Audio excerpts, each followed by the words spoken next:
Welcome ladies and gentlemen, let's have a look at this Yamaha FZ 750 Genesis from 1987. One of the defining superbikes of the 80s. Almost at the same time Suzuki released the Gixxer, the first one, GSXR 750.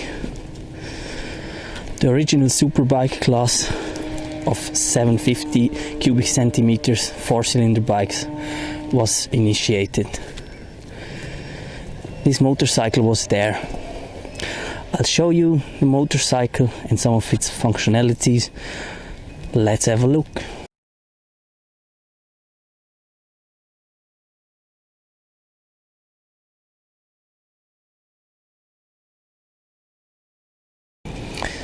Yamaha was very much about straight lines and race-like design back in the 80s.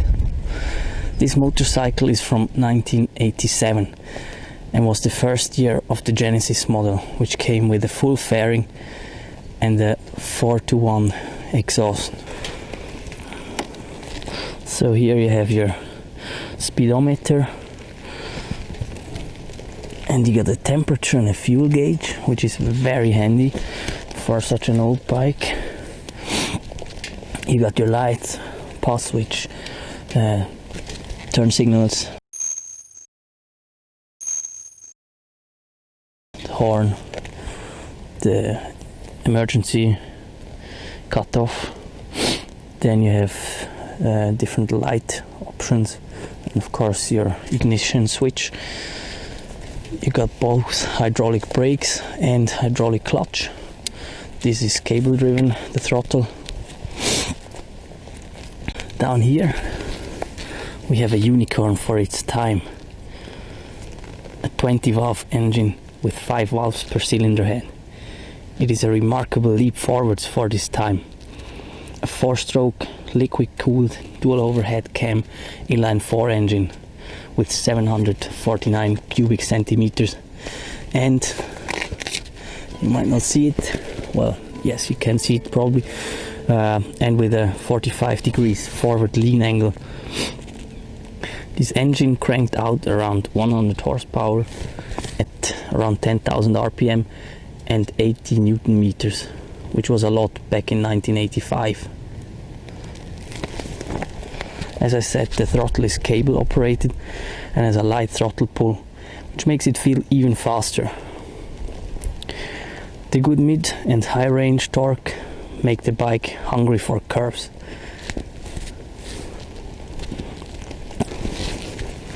The 45 degrees incline of the engine made mounting of the 34mm Mikuni downdraft carburetors on top of the engine possible.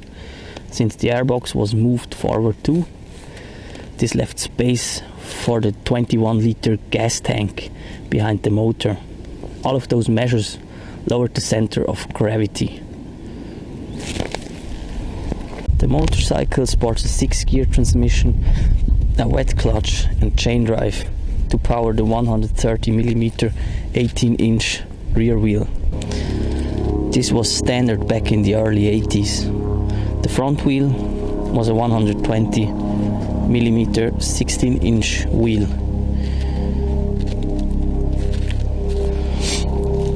This configuration made the otherwise quite heavy 236 kilogram motorcycle appear quite light when driving. It can be a bit wobbly though, and needs some time getting used to it.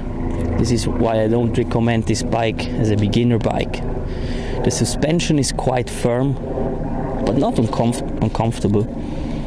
The rider feels like sitting on top of the motorcycle, even though the seat height is only 79 millimeters.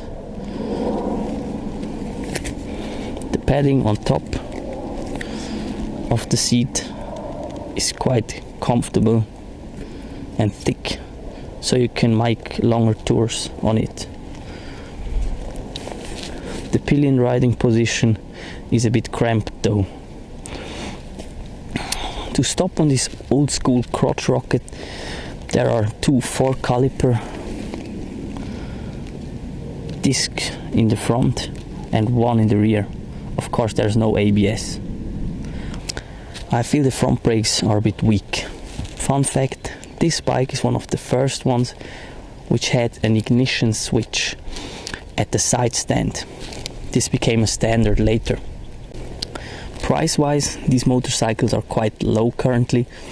Some have high mileage, which is not so much of a big deal, because those engines, they seem to live forever.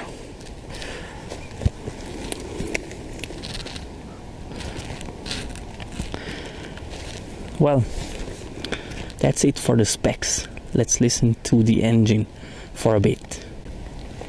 The bike's in neutral.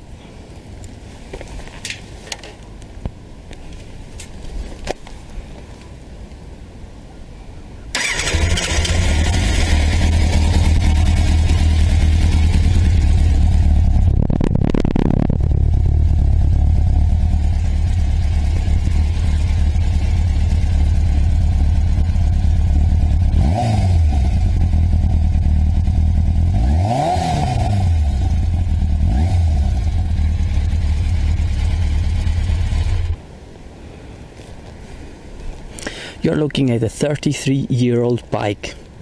It was built from 85 to 91. Back in the day, there was no competition for it. It founded a new class of racing bikes and is very cheap now. Because of the long-living motors, easy repairs, there are still parts around, and the almost modern handling with stylish 80s design. This seems to be one of the next classic race bikes and an asset in a few years. That's it. Ride safe, my friends.